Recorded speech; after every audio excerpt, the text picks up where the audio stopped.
En el Hospital Pérez de León de Caracas, allí se está realizando la inmunización de adultos mayores. Soriedmi González tiene la información y la comparte a esta hora.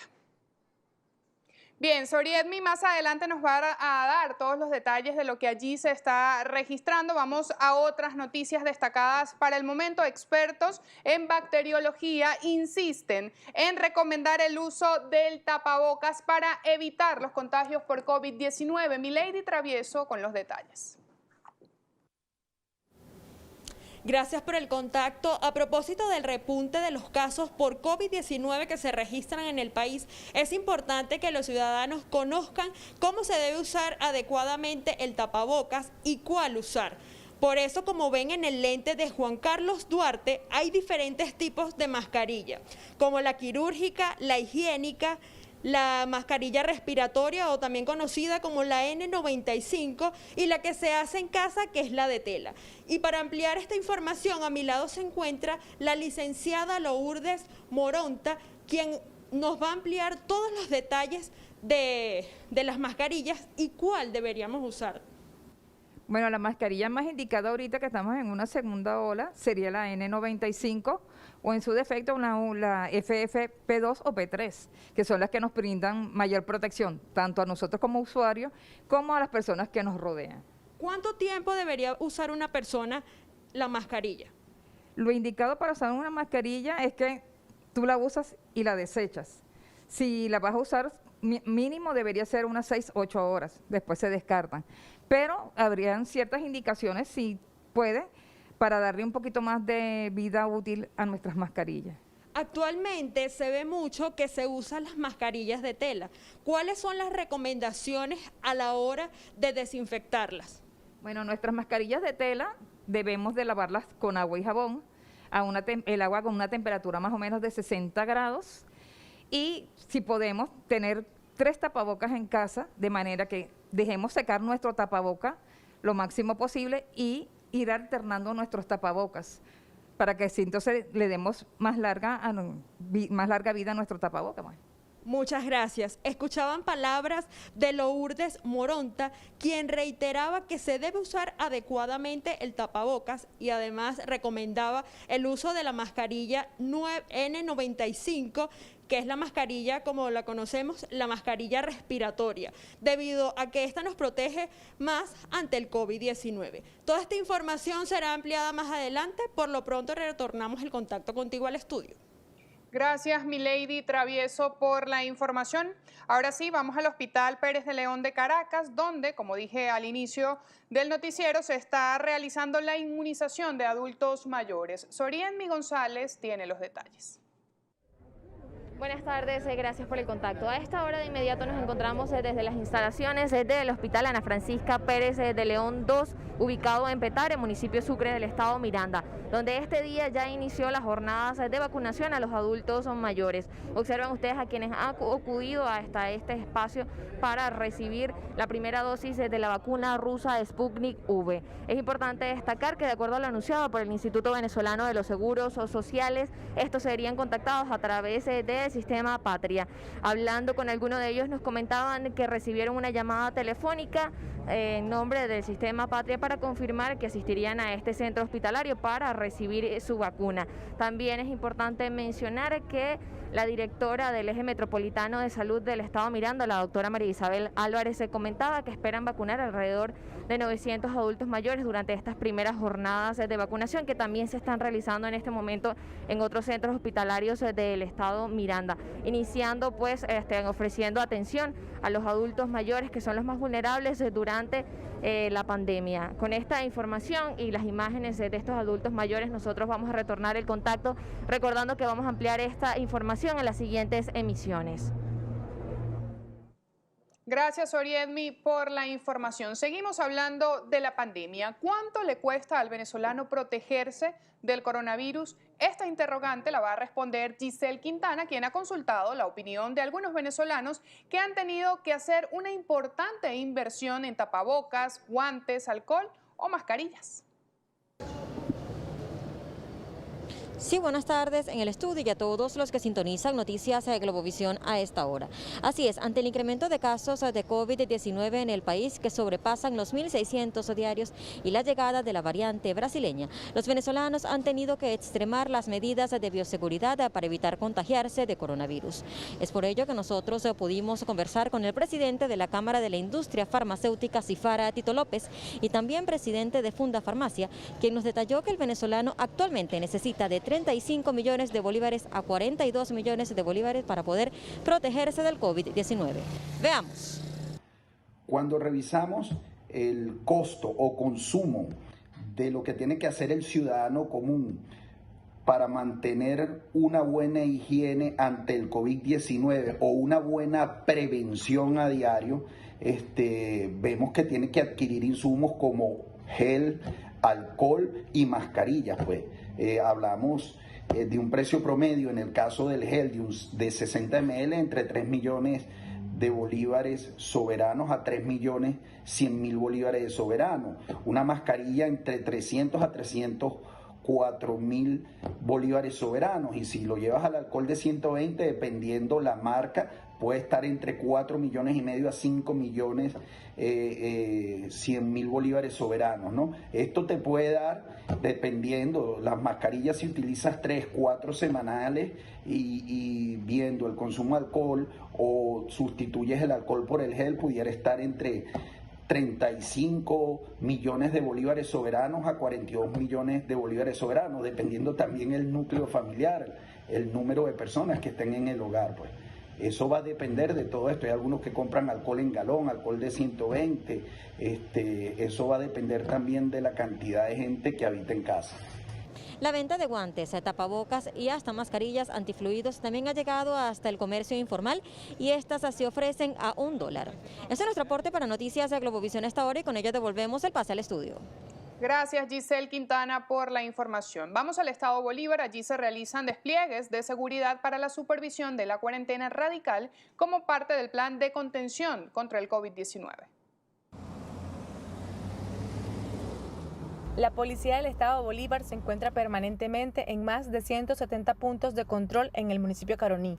Así lo informó el secretario de Seguridad Ciudadana, Alex Pantín. Recorriendo personalmente los puntos de control. En este caso en el municipio de Caroní, distribuidos entre San Félix y Puerto Ordaz, cerrando casi que todos los accesos, un sinfín de puntos de control. Toda nuestra Policía General estamos desplegados a lo largo y ancho, desde Caicara del Orinoco hasta Santa Elena de Guairén. Los ciudadanos bolivarenses agradecen el resguardo que los organismos de seguridad están brindando ante esta pandemia. Felicito que se siga haciendo para paliar esta pandemia que bastante daño nos está haciendo. Vemos con muy buenos ojos este operativo, evidentemente para mitigar un poco el tema de la prevención del virus y bueno, se le aplaude esta intención.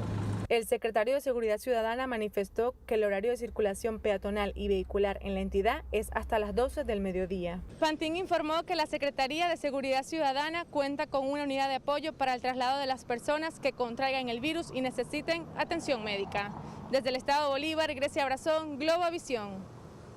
La alcaldía de Guacara, en el estado Carabobo, ha retenido a más de 100 ciudadanos por incumplir las medidas de bioseguridad establecidas para prevenir la propagación del COVID-19. La policía del estado. Bien, vamos a revisar esta información que se ha generado en el estado Carabobo más adelante. Por lo pronto revisamos más noticias. Venezuela producirá la vacuna de origen cubano Abdalá, así lo ha dado a conocer la vicepresidenta ejecutiva de la República, Delcy Rodríguez. Y operativas del laboratorio Espromet Bio para iniciar la producción masiva de las dosis en el país. Rodríguez destacó que se abordó el inicio de la tercera fase de los ensayos preclínicos de la vacuna Abdalá. En este sentido, anunció que este proceso comenzará la próxima semana. Finalmente, señaló que el Ejecutivo Nacional realiza esfuerzos para que todos los ciudadanos puedan tener acceso a las vacunas con el fin de aplanar la curva de contagio y superar los embates de la pandemia. Bien, a continuación vamos a compartir con ustedes los titulares del semanario El Universal. Satisfactoriamente la evaluación de postulaciones para aspirantes a rectores del Consejo Nacional Electoral. José Solano Ruiz tiene los detalles.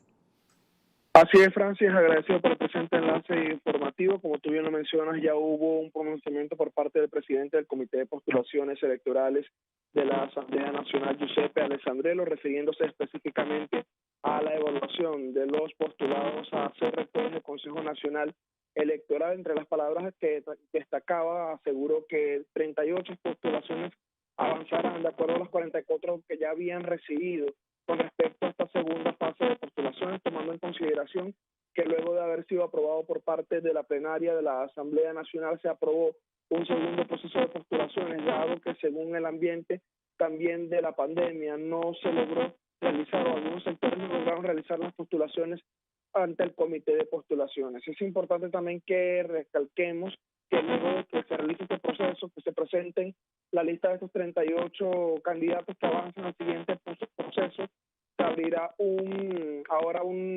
mecanismo de revisión de todo esto, pues de alguna manera para revisar si no hay algún tipo de inconveniente, algún tipo de objeción por parte de las personas que se postularon a este proceso. Luego de culminar el mismo, se presentará la segunda lista ante la plenaria de la Asamblea Nacional para luego revisar cuáles van a ser los rectores y los suplentes del Consejo Nacional Electoral. Según las palabras también que especificaba el presidente del Comité de Postulaciones Electorales, el diputado Giuseppe Alessandrello, aseguraban que esperan que el 27 del presente mes ya estén presentando esa lista de elegibles ante la plenaria de la Asamblea Nacional para poder definir cuáles serán esos nuevos rectores que conformarán el poder electoral del país. Recordemos que esto se trata también de uno de los logros que realizó la mesa de diálogo en el territorio nacional, la conformación de un nuevo Consejo Nacional Electoral, también recordando que según lo establece la legislación venezolana, durante todo este año deberían de convocarse elecciones en el territorio nacional para definir los cargos de alcalde y gobernador, según también lo habían especificado ya en otras reuniones de la Comisión de Diálogo. Nosotros estaremos atentos a cualquier tipo de información que se pueda generar sobre este tema. Por lo pronto, con esta aporte retornamos nuevamente contigo al estudio, Francis. Gracias, José, por la información. La Comisión Permanente de Desarrollo Social Integral de la Asamblea Nacional continúa con el trabajo de consulta con todos los sectores de la vida nacional para seguir sumando propuestas e ideas a fin de fortalecer el ensamblaje de la reforma de ley sobre el derecho de la mujer a una vida libre de violencia. La vicepresidencia de la instancia, Diva Guzmán, informó que durante la reunión que sostuvieron, analizaron también el proyecto de ley de la Gran Misión Chamba Juvenil, que al igual que el anterior, ya ha sido aprobado en primera discusión. Destacó que con esta consulta se garantiza la sistematización de propuestas que fortalecerá y enriquecerá el articulado de las mencionadas leyes. Asimismo, se evaluó los alcances de las leyes de misiones, micromisiones y grandes misiones, y aseguró que se han fortalecido las propuestas de la Ley de Deportes e Integridad Física, Seguridad y Salud Laboral. El Tribunal Supremo de Justicia ordenó una nueva audiencia de presentación para 2 ciudadanas implicadas en un caso de presunta estafa. Las ciudadanas Jenny del Valle Delgado y Yorma Josefa Delgado se presentarán ante un nuevo juzgado de primera instancia en funciones de control del Circuito Judicial Penal de Caracas por el caso de presunta estafa contra Héctor Adolfo Delgado. Así lo establece la sentencia número 012-2021 de la Sala de Casación Penal del TSJ, que declara en lugar la solicitud de abocamiento interpuesta por el abogado de la víctima. El ministro para el Transporte, Hipólito Abreu, informó este jueves que a partir del 30 de abril Conviasa iniciará vuelos de carga de mercancía con destino a ciudades del extranjero. Así lo dio a conocer el integrante del tren ejecutivo en su cuenta en la red social Twitter, en la que explicó que en la primera etapa los países que tendrá como destino la aerolínea estatal son México. Por el incremento en la actividad del volcán cerca de Venezuela, el país enviará ayuda humanitaria y expertos en riesgos a San Vicente y las Granadinas para cooperar en labores de evacuación y reubicación de ciudadanos. A través de su cuenta oficial en Twitter, el canciller de la República, Jorge Arreaza, informó que en las próximas horas serán enviados los insumos y expertos. Recordemos que el primer ministro de San Vicente y las Granadinas, Ralph González, emitió este jueves una alerta de desastre por incremento de actividad del volcán Soufriere e informó que se están tomando las medidas necesarias frente a la situación. Seguiremos atentos al desarrollo de esta información que se ha generado desde tempranas horas desde San Vicente y Granadinas. Varios países del mundo han anunciado que recibirán a personas afectadas por la erupción del volcán. Al menos 9 viviendas y un puente resultaron afectados por la crecida de los ríos Milla, producto de los diluvios ocurridos en las últimas horas en la ciudad de Mérida. Bueno, desde tempranas horas de la noche de ayer estábamos haciéndole monitoreo a lo que es el cauce del río Albarrega, donde pudimos observar que se generó un aumento del cauce considerable, donde hubo afectación no solamente en varios sectores de nuestro municipio, sino podemos evidenciar que hay una gran afectación en lo que es el puente que une la avenida 2 con la salida de las Américas, en este caso el puente de la Cruz Verde. El gran problema que se genera en uno de los estribos del puente, y este ha obtenido un desplazamiento considerable, en lo cual podemos ver que ya este puente tendríamos que hacerle un gran trabajo para su recuperación. De no hacerse este trabajo, pues estaríamos viendo que el puente estaría totalmente inutilizado y afectaría una gran arteria vial que comunica el sector de las Américas con la avenida 2 o el centro de nuestra ciudad. Efectivamente, en estos momentos estamos pasando por una situación hidrometeorológica que se viene sucediendo ya en los principios de los meses de abril, mayo y junio, y estos eventos pues son los característicos de esta época. Sin embargo, en las lluvias superaron su capacidad anoche y tuvimos unas crecidas monumentales, que así lo llamamos nosotros, del río Albarrega, río Milla.